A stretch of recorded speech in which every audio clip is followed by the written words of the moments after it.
어떤 관리가 물어 이르되 선한 선생님이여 내가 무엇을 하여야 영생을 얻으리이까. 예수께서 이르시되 내가 어찌하여 나를 선하다 일컫느냐. 하나님 한 분 외에는 선한 이가 없느니라. 내가 계명을 안 하니 간음하지 말라, 살인하지 말라, 도둑질하지 말라, 거짓 증언하지 말라, 내 부모를 공경하라 하였느니라. 여짜오되 이것은 내가 어려서부터 다 지키었나이다. 예수께서 이 말을 들으시고 이르시되 내게 아직도 한 가지 부족한 것이 있으니 내게 있는 것을 다 팔아 가난한 자들에게 나눠주라. 그리하면 하늘에서 내게 보화가 있으리라. 그리고 와서 나를 따르라 하시니 그 사람이 큰 부자이므로 이 말씀을 듣고 심히 근심하더라. 예수께서 그를 보시고 이르시되 재물이 있는 자는 하나님의 나라에 들어가기가 얼마나 어려운지. 낙타가 바늘기로 들어가는 것이 부자가 하나님의 나라에 들어가는 것보다 쉬우니라 하시니 듣는 자들이 이르되 그런즉 누가 구원을 얻을 수 있나이까. 이르시되 무릇 사람이 할 수 없는 것을 하나님은 하실 수 있느니라. 베드로가 여짜오되 보옵소서 우리가 우리의 것을 다 버리고 주를 따랐나이다. 이르시되 내가 진실로 너희에게 이르노니 하나님의 나라를 위하여 집이나 아내나 형제나 부모나 자녀를 버린 자는 현세의 여러 배를 받고 내세의 영생을 받지 못할 자가 없느니라 하시니라. 이전 본문에 보면은 재판장, 바리새인과 같은 사회적 기득권을 가지고 있는 사람들이 등장을 하고요. 또 세리와 과부, 어린아이와 같은 사회적 약자들을 등장시키고 있습니다. 사회적 약자들은 기득권 세력에 비해 무시당하고 소외당하는 이러한 사람들이지만 하나님은 이들을 의롭다 여기시고 합당한 자로 여겨주십니다. 여기서 알 수 있는 것은 합당한 자로 나누는 기준이 어떤 세상적인 그런 기준에 있는 것이 아니다. 세상적인 가치의 기준이 있는 것이 아니다라는 것을 우리는 알 수가 있습니다. 예수님의 기준이 척도가 된다라는 거예요. 오늘 본문에는 부자 관원이 나옵니다. 여기서 큰 부자라고 말씀을 하고 있는데요. 이 부자는 하나님 앞에 그 영생에 대해서 궁금한 것을 가지고 있었던 것 같아요. 그래서 예수님께 영생을 어떻게 하면 얻을 수 있습니까? 영생에 대해 이거 궁금해합니다. 하지만 그렇게 갈급해 보이지는 않는 것 같아요. 왜냐하면 근심하며 떠나가는 모습을 볼 수 있기 때문에 그렇습니다. 관원은 형식적으로는 율법을 잘 준수하는 사람으로 보여졌지만 엄청난 재물을 축적하면서 그렇게 살아가는 사람이에요. 이 관원은 어려서부터 모든 계명을 다 지켜 행했다라고 말을 합니다. 이에 예수님은 사랑의 계명을 실천해야 된다라고 말씀을 하세요. 그래서 재물을 팔아서 가난한 자들에게 나누어 주라라고 말씀을 합니다. 부자는 이 말을 듣고 심히 근심했다라고 말씀을 합니다. 왜냐하면 부자에게 믿음은 있었지만 가장 큰 가치의 기준이 재물에 있었기 때문에 그렇습니다. 가장 큰 가치는 재물에 있었어요. 모르겠습니다. 영생에도 어느 정도 가치가 있었기 때문에 그것을 물어봤는지 몰라요. 이 가치에 대해서 이 베드로는 이런 이야기를 합니다. 우리는 모든 것을 버려두고 주를 따랐습니다 라고 말을 해요. 사실 베드로가 예수님을 따라갔을 때 모든 걸 버려둡니다. 자신의 생계를 유지할 수 있고 꿈과 소망을 가질 수 있는 배를 버려두고요. 그물을 버려둡니다. 그리고 예수님을 따라요. 어부에게 가장 가치 있는 것은 무엇일까요? 배하고 그물이에요. 그런데 다 버립니다. 어떻게 그럴 수 있었을까요? 베드로는 예수님을 만나자 가치의 기준이 완전히 바뀌었기 때문에 그렇습니다. 다음 장에 등장하는 삭개오도 마찬가지예요. 예수님을 만나고 자신의 재산의 절반을 사람들에게 나누어 줍니다.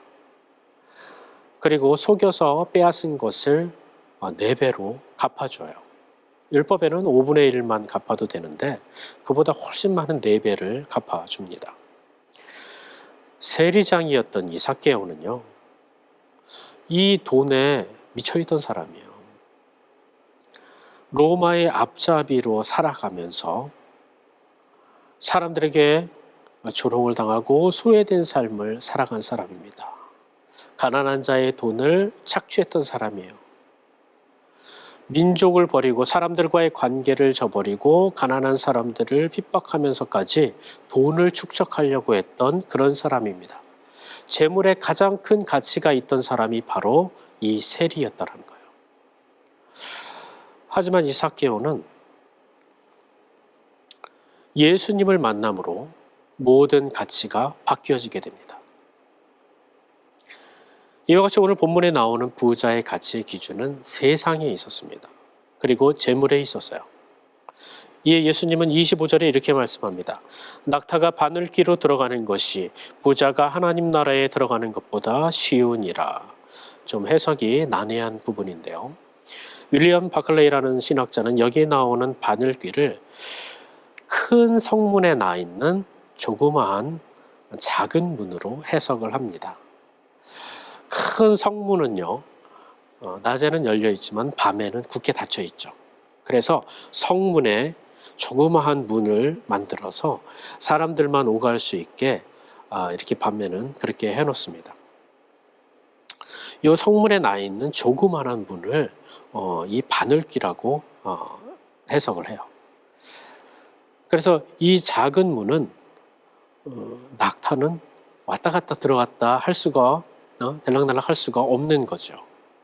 그래서 이 낙타가 바늘귀로 들어가는 것이 어렵다라는 것을 비유로 말씀하고 있습니다. 그리고 존 칼빈은 낙타라는 단어의 어원을 해석해요. 이 낙타라는 이 단어를 어원을 밧줄로 해석을 하는데요.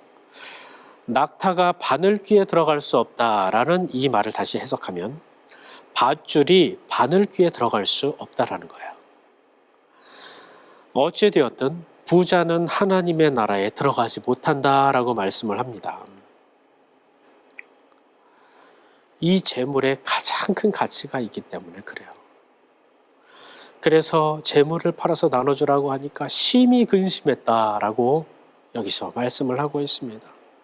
영생에도 관심이 있고 신앙에도 관심이 있고 믿음에도 관심이 있고 말씀에도 관심이 있지만 재물과 물질에 더 관심이 많았던 거예요. 여기서 질문을 해보기를 원합니다. 우리는 예수님과 재물 중에 어떤 것을 더 소중하게 여기나요? 천국과 물질 중에 어떤 것에 더 가치를 두고 살아가고 있나요?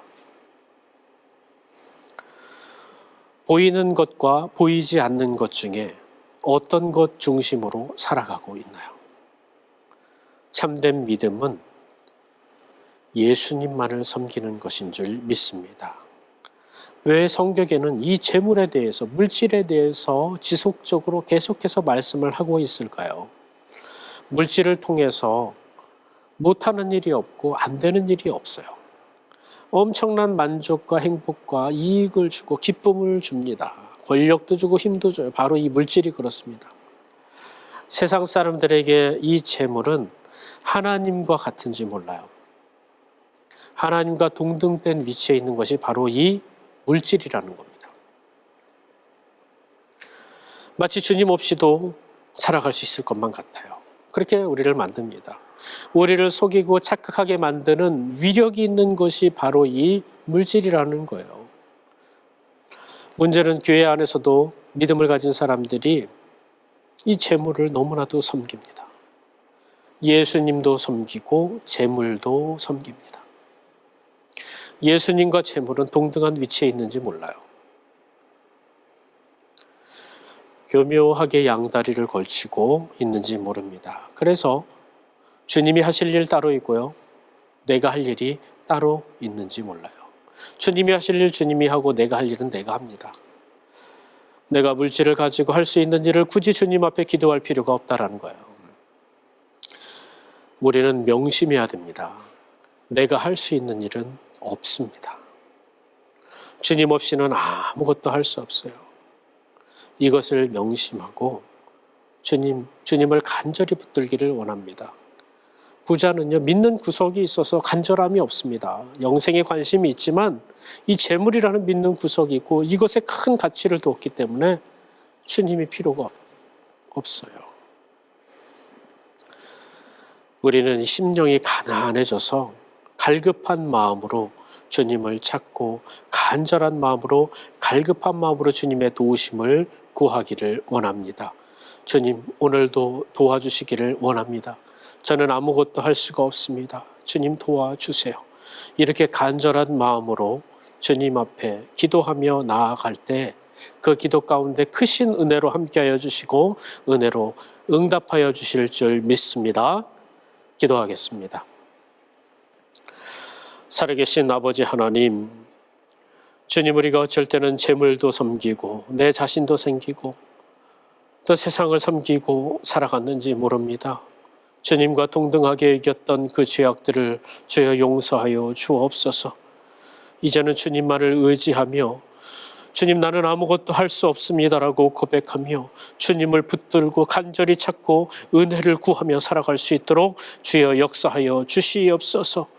주님, 그래서 주님의 도우심을 바라고 기도하며 오늘 하루도 살아갈 수 있도록 역사해 주시어서 주님께서 도우시고 은혜 주심을 주님 삶 가운데 경험하며 살아갈 수 있도록 붙잡아 주시옵소서. 감사하며 예수 그리스도의 이름으로 기도합니다. 아멘.